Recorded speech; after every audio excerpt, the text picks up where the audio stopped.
Hello student, welcome to online class.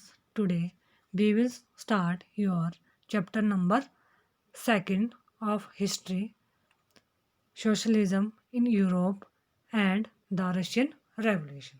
Europe में किस तरह से जो समाजवाद फैला और जो रूस की क्रांति है वह कब हुई, इसके बारे में हम इस चैप्टर में पढ़ने वाले हैं. In the previous chapter you read about the powerful ideas of freedom and equality that circulate in Europe after the French Revolution. जैसा कि हमने पिछले चैप्टर में पढ़ा, जो हमारी फ्रेंच रेवोल्यूशन हुई उसके बाद से क्या हुआ कि पूरे यूरोप में समानता, फ्रीडम, स्वतंत्रता, इक्वलिटी की जो क्या है विचारों के बारे में हमने पढ़ा कि किस तरह से ये विचार फैल रहे हैं, थॉट्स वहाँ पे स्प्रेड हो रहे हैं. The French revolution open up the possibility of creating a dramatic change in the way in which society was structured. और क्या है जो हमारी फ्रेंच रेवोल्यूशन है, फ्रांसीसी क्रांति ने जो समाज की संरचना, समाज का नया स्ट्रक्चर के क्षेत्र में, एरिया में क्या है अमूल बहुत सारे चेंज की संभावना को क्या किया है और बढ़ा दिया है. As you have read before, the 18th century society was broadly divided into state and order, and it was the aristocracy and church which controlled economic and social power. Suddenly, after the revolution, it seemed possible to change this. In many parts of the world, including Europe and Asia, new ideas about individual rights and who controlled social power began to be discussed. In India, Raja Ram Mohan Roy and Drajo talked to the significance of the French Revolution, and many others debate the ideas of post revolutionary Europe. The developments in the colonies in turn reshaped these idea of social change. इसमें क्या है कि जैसा जो 18th century में क्या है जो सोशल को है, सोशलिज्म को है, समाज को क्या है स्टेट में डिवाइड किया गया था और इसको 3 श्रेणियों में बांटा गया था. इसकी इकोनॉमिक, आर्थिक और जो सोशल पावर पर कुलीन वर्ग का, मतलब जो वहाँ के अरिस्टोक्रेसी है और चर्च का क्या होता थी पावर होती थी. और लेकिन जो जब से जो फ्रेंच रेवोल्यूशन हुई है उसके बाद से क्या हुआ, इसमें चेंजेस दिखाई देने लगे और यूरोप और एशिया सहित जो हमारा यूरोप कॉन्टिनेंट और एशिया कॉन्टिनेंट है उसके अलावा और भी बहुत सारे हिस्सों में जो इंडिविजुअल राइट्स और पावर्स और सोशलिज्म, सत्ता पर किसका नियंत्रण हो, इस पर क्या है फिर से डिस्कस होना शुरू हो गया. और भारत में भी जो हमारा इंडिया में क्या है राजा राम मोहन रॉय एंड जो डेरोजियो ने फ्रांसीसी जो फ्रेंच रेवोल्यूशन हुई थी उसके महत्व का उल्लेख किया, उन्होंने बताया है यहाँ पर भी.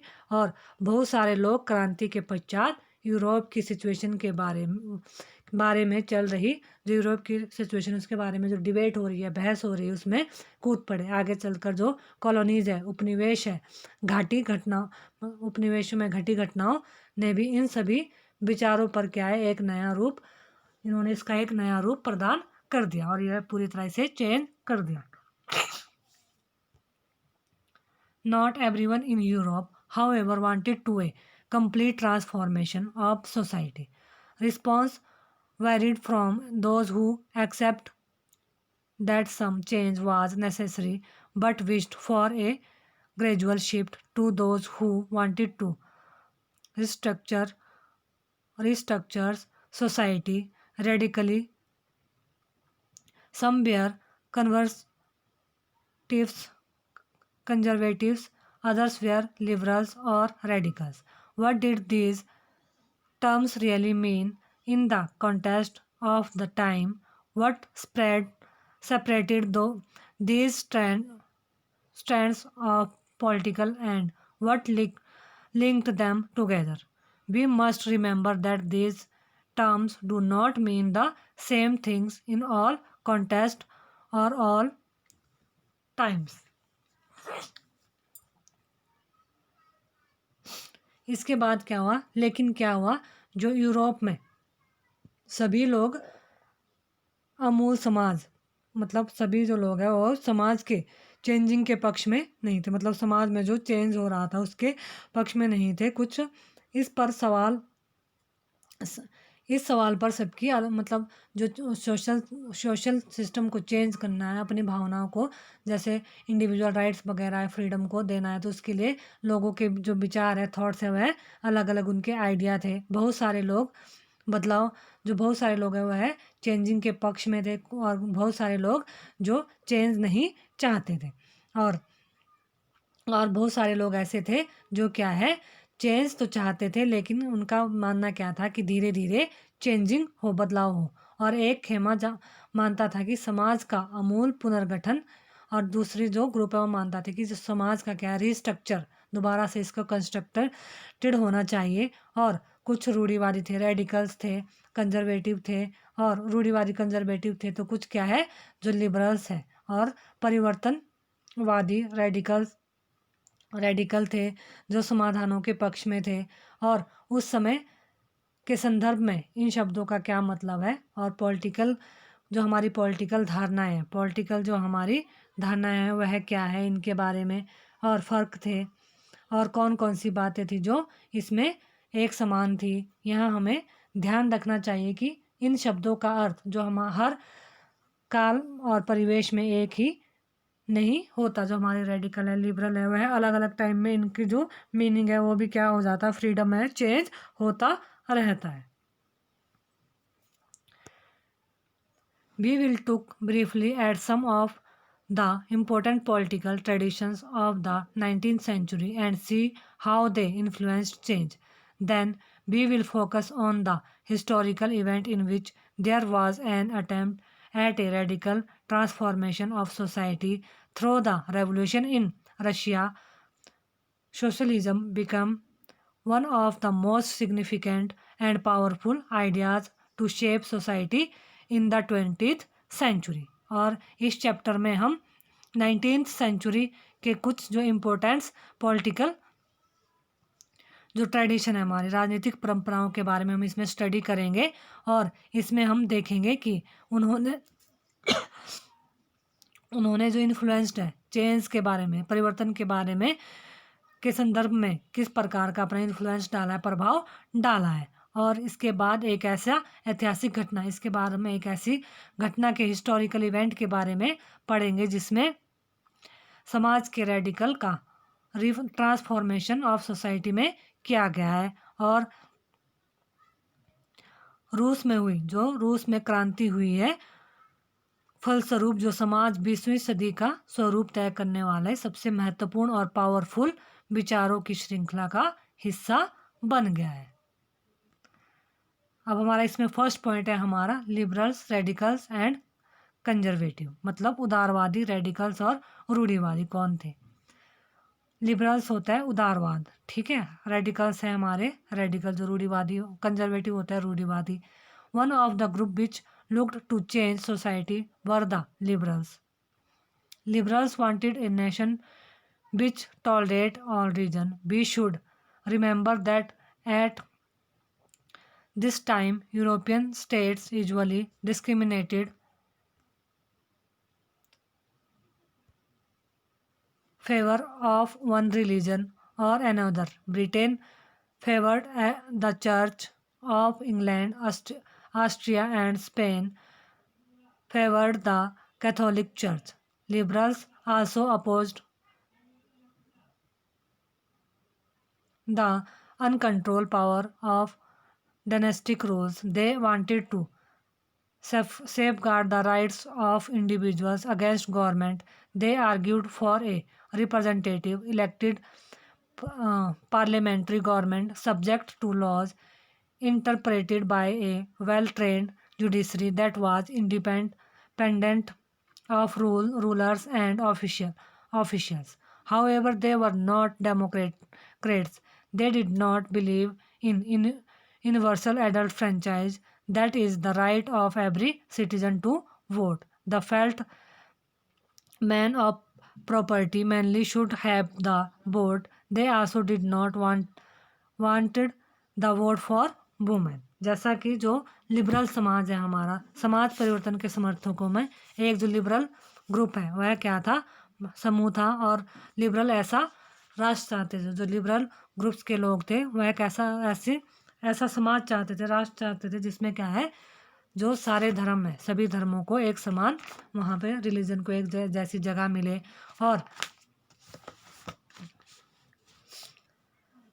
आप जानते होंगे कि उस टाइम पे यूरोप के देशों में प्राय क्या था, उस टाइम जो यूरोप की कंट्रीज है उनमें क्या था, एक धर्म को ही ज़्यादा क्या दिया जाता था, महत्व दिया जाता था। और उनका धर्म कौन सा था, जैसे ब्रिटेन की गवर्नमेंट में सरकार या चर्च ऑफ इंग्लैंड का समर्थन करती है, जिसमें ऑस्ट्रिया है, स्पेन है, कैथोलिक चर्च के, स्पेन ये ऑस्ट्रिया था और स्पेन क्या थे, कैथोलिक चर्च के समर्थक थे।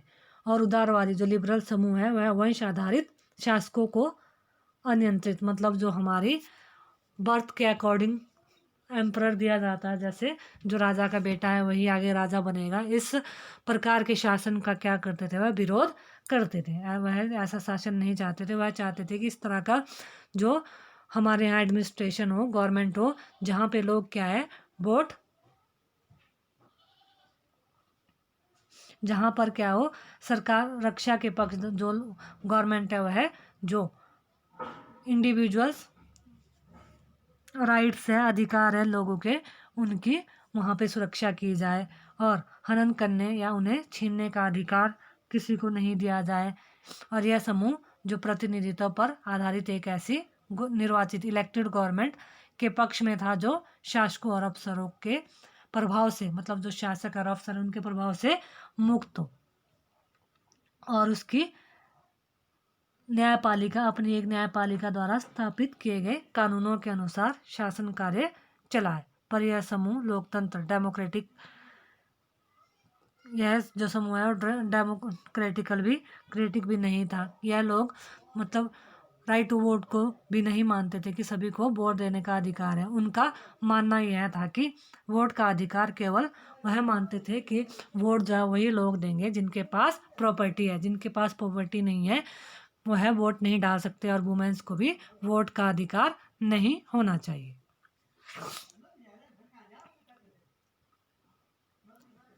In contrast, radical wanted a nation in which government was based on the majority of a country population. Many supported women's suffragette movements. Unlike liberals, they opposed the privilege of great landowners and wealthy factory owners. They were not against the existence of private property but disliked construction of property in the hands of a few। और जो दूसरी ओर इसके विपरीत जो हमारा radical group था, उनका मानना था कि ऐसी गवर्नमेंट होनी चाहिए जो देश की आबादी, जो हमारा जो कंट्री की पॉपुलेशन है उसका क्या करे, उसको समर्थन करे, पॉपुलेशन मेजॉरिटी के ऊपर बेस हो। और इनमें बहुत सारे लोग महिला के मताधिकार के भी, मतलब महिला आंदोलन के भी, मताधिकार आंदोलन जो था उनका, उसके भी समर्थक थे। वह मानते थे कि महिलाओं को भी अपना शासक चुनने का राइट होना चाहिए। और जो हमारे लिबरल के अपोजिट उदारवादी के विपरीत यह लोग बड़े जमींदारों और संपन्न उद्योगपतियों को प्राप्त किसी भी तरह के विषय, मतलब जो हमारे बड़े बड़े अमीर लोग हैं, बड़े बड़े उद्योगपति है, फैक्ट्री ऑनर्स है, लैंड ऑनर्स है, मतलब उनको ही क्या है विशेष राइट्स नहीं होने चाहिए, सभी को क्या है एक जैसे राइट मिलने चाहिए। वह निजी संपत्ति के विरोध में नहीं थे, लेकिन कुछ लोगों के पास संपत्ति का संकेंद्रण का विरोध जरूर करते थे। मतलब क्या है कि जो प्रॉपर्टी है वह कुछ ही लोगों के पास नहीं होनी चाहिए, सबके पास होनी चाहिए। निजी संपत्ति भी लोग रख सकते हैं, लेकिन ऐसा नहीं है कि संपत्ति सिर्फ कुछ लोगों के पास हो, ऐसा वह नहीं मानते थे। फिर हमारा conservatives were opposed to radical and liberal. जो कंजर्वेटिव थे वह इन दोनों के पूरे विपरीत थे, खिलाफ थे। After the French revolution, however, even conservative and had opened their minds to the needs for change. Earlier in the 19th century, conservatives had been generally opposed to the idea of change. By the 19th century, they accepted that some change was in inevitable, but believed that the past had to be respected and change had to be brought about through a slow process.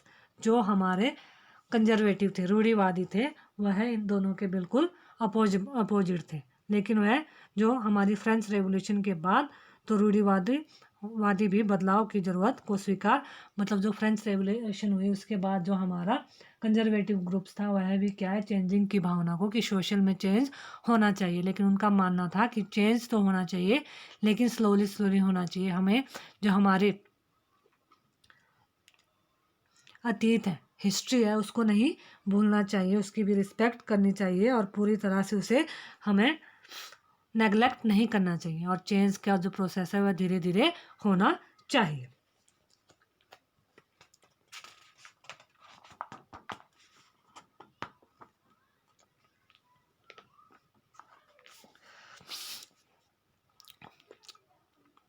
Such differing ideas about social change clashed during the social and political turmoil that followed the French Revolution. The various attempts at revolution and national transformation in the 19th century helped define both the limits and potential of these political tendencies. क्या है कि जो हमारा French revolution हुई के बाद पैदा हुई जो हमारी पॉलिटिकल जो टर्मोइल है, उथल पुथल हुई पॉलिटिकल राजनीतिक तौर पर के दौरान जो हमारे सोशल चेंज पर केंद्रित इन जो अलग अलग विचारधाराओं को काफ़ी आपस में टकराव हुए और 19th सेंचुरी में जो रेवोल्यूशन और राष्ट्रीय कायमताकरण मतलब रेवोल्यूशन हुई और नेशनल ट्रांसफॉर्मेशन हुई, विशिष्ट कोशियों ने इन सभी राजनीतिक धाराओं की सीमाओं और संभावनाओं को क्या है जो पूरी तरह से स्पष्ट कर दिया था, पॉलिटिकल टेंडेंस पूरी तरह स्पष्ट कर दिया था। अब सेकंड पॉइंट है हमारा industrial society and social change, मतलब औद्योगिक समाज और सोशल चेंज, समाज परिवर्तन। These political trends were signs of a sign of a new time. It was a time of profound social and economic change. It was a time when new cities came up and new industrialized regions developed, railways expanded and the industrial revolution occurred. यह जो time था, यह राजनीतिक रुझान एक क्या था, हमारा नए युग की ओर था जाने के लिए बाध्य कर रहा था। और यह जो टाइम था यह क्या था, इसमें सामाजिक अथवा आर्थिक, इकोनॉमिक और सोशल बदलाव का था, मतलब सोशल चेंज होने चाहिए थे। इसमें क्या है, नए नए ऐसे समय में जब क्या हो रहा था, नई नई सिटीज़ बन रही थी, नए नए इंडस्ट्रियल रीजन जो डेवलप्ड हो रहे थे, रेलवे एक्सपेंडेड हो रहे थे, यह सब क्या था, एक औद्योगिक क्रांति मतलब विस्तार हो चुका था और क्या हो गया था, इंडस्ट्रियल रेवोल्यूशन ऑक्योर्ड और औद्योगिक क्रांति भी हो चुकी थी। Industrialisation brought man, women and children are to factories, work hours were often long and wages were poor. Unemployment was common, particularly during time of low demand for industrial goods. Housing and sanitation were problems since towns were growing rapidly. Liberals and radicals searched for solution to this issue. Suffocated movement, a movement to give women to right vote. फिर इसमें क्या हुआ था कि जो औद्योगिकरण में औरतों, बच्चों और आदमी और बच्चों सबको क्या है कारखानों में ला दिया, मतलब क्या है फैक्ट्रीज में खड़ा कर दिया सबको काम के लिए। और काम के घंटे, जो काम का टाइम पीरियड था वह बहुत लंबा होता था, लेकिन उनको उनके अकॉर्डिंग वहाँ पे तनख्वाह नहीं मिलती थी, मजदूरी कम मिलती थी। और फिर क्या है, बेरोजगारी की आम जो अनएम्प्लॉयमेंट की उस टाइम आम समस्या बनी हुई थी। औद्योगिक जो इंडस्ट्रियल थिंग्स है, हमारी प्रोडक्ट्स है की मांग में क्या हो रही थी, गिरावट हो रही थी। हाउसिंग एंड सैनिटेशन, शहर तेज़ी से और जो क्या हाउसिंग तो बहुत ज़्यादा डेवलप्ड हो रही थी, शहर बड़ी तेज़ी से बढ़ रही थी, भीड़ भाड़ हो रही थी, लेकिन वहाँ पे क्या है सैनिटेशन लेकिन और साफ सफाई का काम भी मुश्किल होता जा रहा था। और रेडिकल और जो लिबरल ग्रुप है दोनों ही इन समस्याओं का क्या है सॉल्यूशन ढूंढने में लगे हुए थे। Almost all industries were the property to individual. Liberals and radical themselves were often property owners and employers, having made their wealth through trade or industrial ventures. They felt that such efforts should be encouraged, that its benefits would be achieved if the workforce in the economy was healthy and citizens were educated. Opposed to the privilege the old aristocracy had by birth, they family believed in the value of individual efforts, labor, and enterprise. If freedom of individuals was ensured, if the poor could labor and those with capital could operate without restraint, they believed that societies would develop. Many working men and women who wanted change in the world relied around liberal and radical group and parties in the early 19th century. और लगभग जो औद्योगिकरण का time था उसमें individual स्वामित्व में थे और बहुत सारे रेडिकल और जो लिबरल के पास भी काफ़ी सारे जो संपत्ति थी और उनके वहाँ बहुत सारे लोग जो रेडिकल उनके सामने क्या बहुत सारे लोग काम करते थे।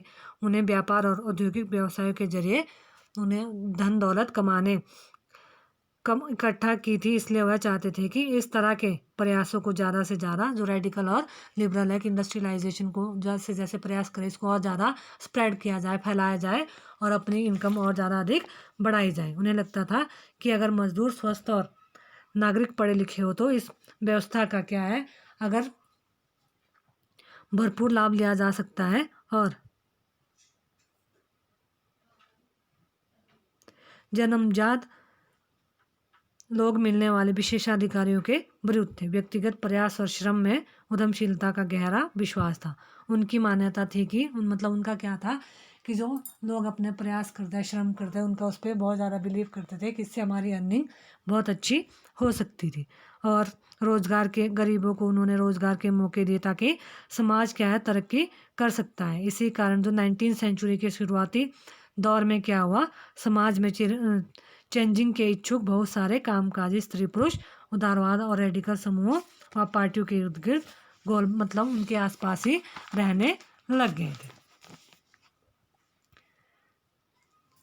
Some nationalist liberals and radical wanted revolution to put an end to the kind of government established in Europe in 1815 और यूरोप में 1815 में जिस तरह की गवर्नमेंट बनी उनसे छुटकारा पाने के लिए कुछ राष्ट्रवादी और रेडिकल्स और लिबरल आंदोलनकारी क्रांति के पक्ष में भी थे, रेवोल्यूशन के भी पक्ष में थे।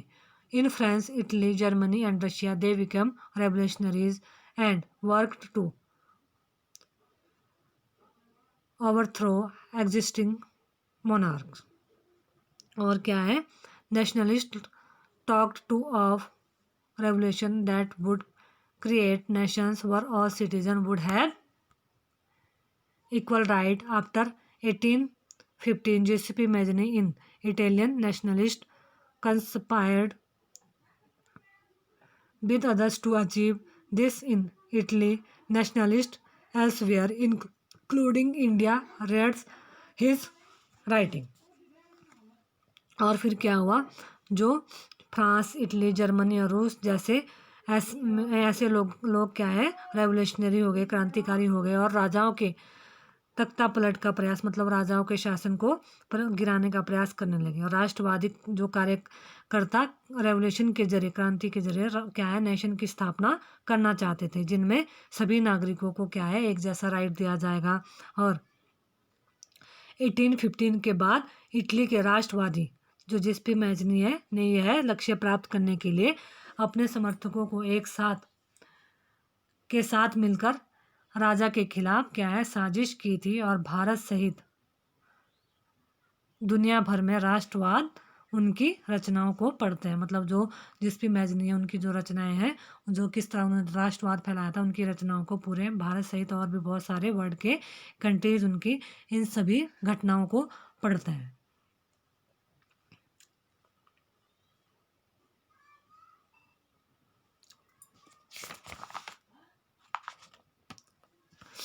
Equal rights after, next point है the coming of socialism in Europe, कि यूरोप में समाजवाद का आना किस तरह से आया था।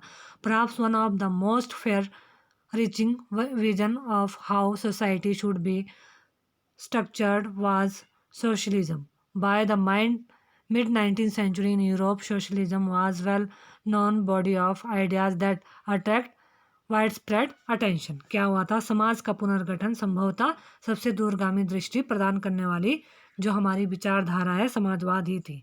और 19th सेंचुरी में क्या हुआ, समाजवाद एक जान पहचान विचार बन गया यूरोप में, और उनकी तरफ से बहुत सारे लोग ध्यान उनकी ओर अट्रैक्ट होने लगे थे। Socialist were against private property and saw it as the root of all social ills of the times. Why individuals own the property that gave employment but the propertied were concerned only with personal gain and not with the welfare of those who made the property productive. So, if society as a whole rather than single individual controlled property, more attention would be paid to collective social interests.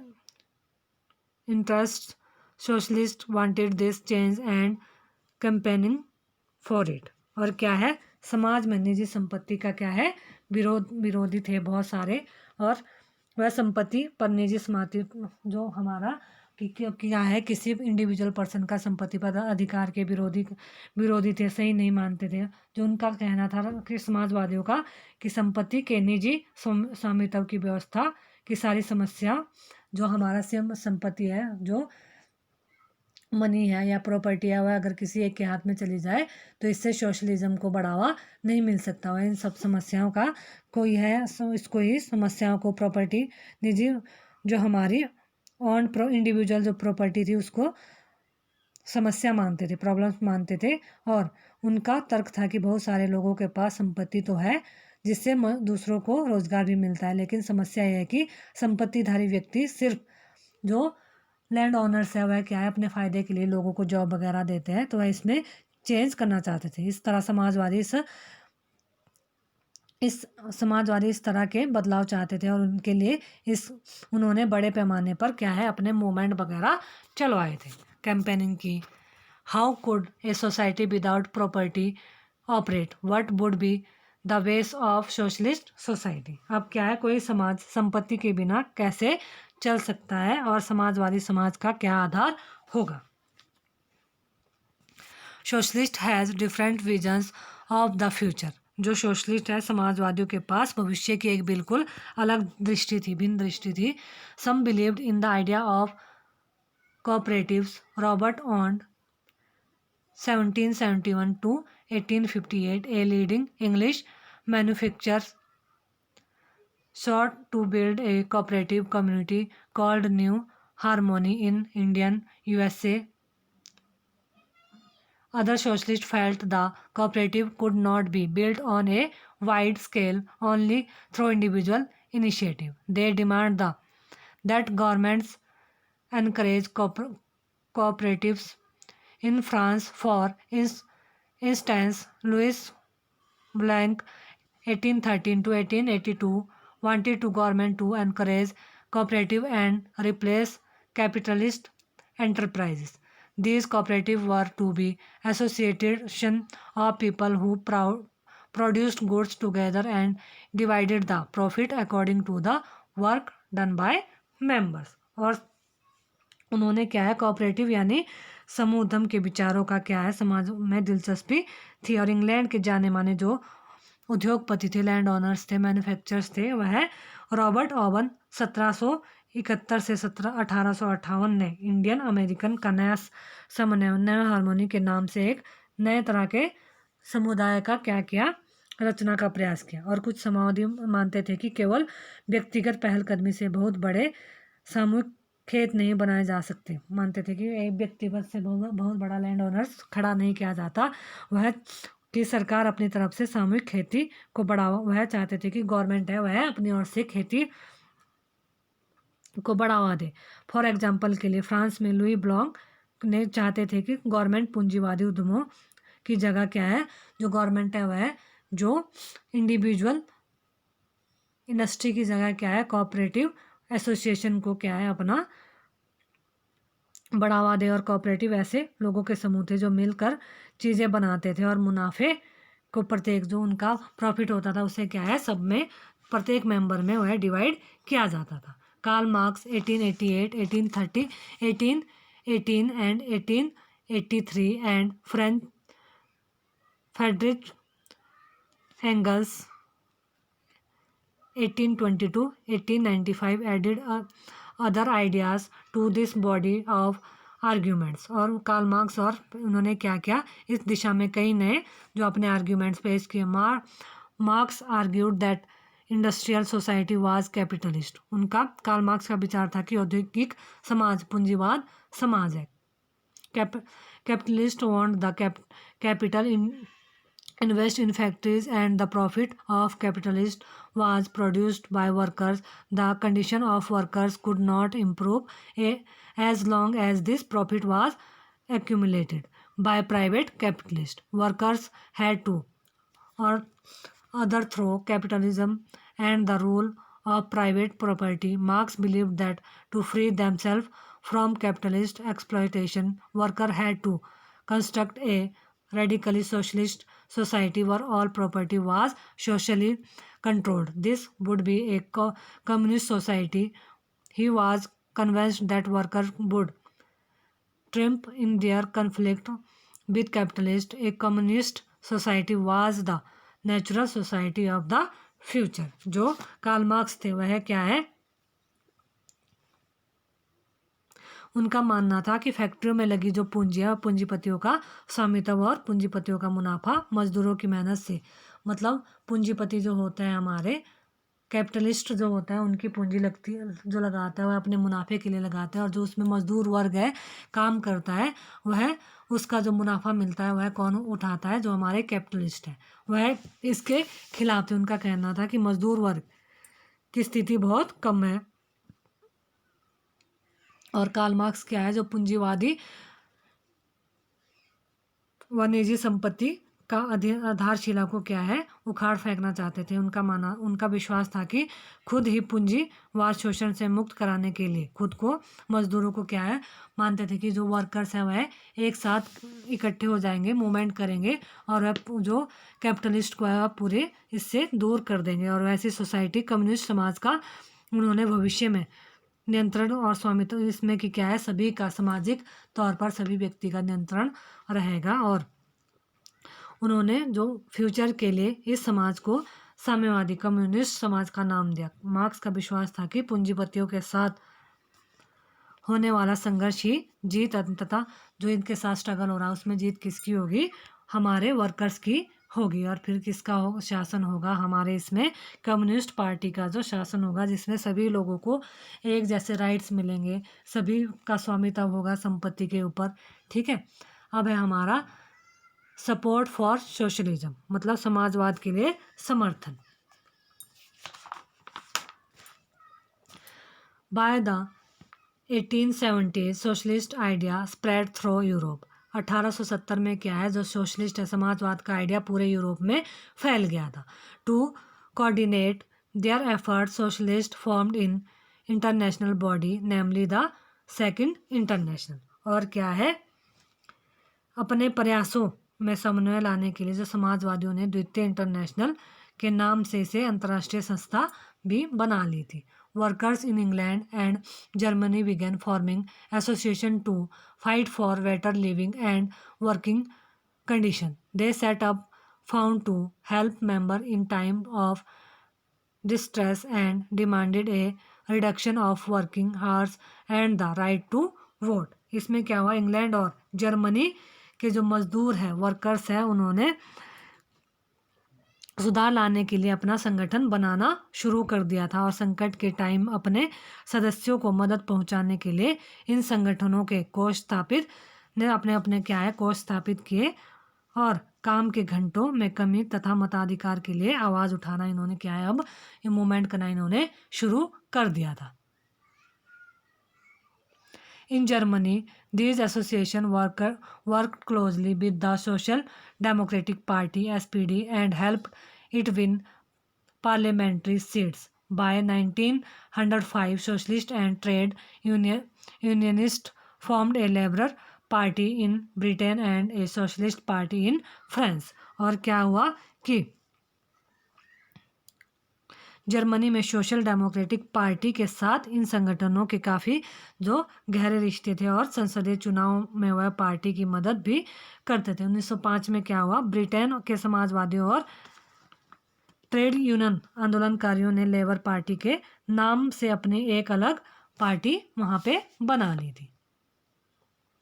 However, till 1914, socialists never succeeded in forming a government in Europe. लेकिन क्या हुआ, 1914 में जो socialist party है, Samajwadi party,